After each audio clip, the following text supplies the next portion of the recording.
ঘরের অবস্থা, এত জামা কাপড় ভাঁজ করছি। আর রিশাকে দেখো, রিশার জামা কাপড় খুঁজে বেড়াচ্ছে আর খাবার খাচ্ছে। তাই করছো তো। দেখো কেমন দুষ্টু মেয়ে। এই দুষ্টু, দে ওটা, দিয়ে দে, ভাঁজ করবো, দে। ভাঁজই তো করতে দিচ্ছি না, সব তো ঘেটে দিচ্ছিস। দে, দেখো কেমন হাসছে। দে, ওইগুলো ভাঁজ কর। হ্যাঁ হ্যাঁ হ্যাঁ, বাহ বাহ, খুব ভালো হচ্ছে। দাও, আমাকে দাও, আমি জামা কাপড় ভাঁজ করি। তুমি মাম্মামকে হেল্প করছো? দাও, দিয়ে দাও। দাও, কেমন করে ভাঁজ করে, দাও, ভাঁজ করে দেখাই, দাও দাও মাম্মা, দিয়ে দাও।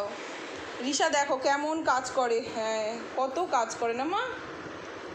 তুমি খাবারটা খেয়ে উদ্ধার করো মাকে, দিয়ে দাও। আবার বই পড়ে নিচ্ছে একটু, সারাদিন বই নিয়ে ঘাঁটা।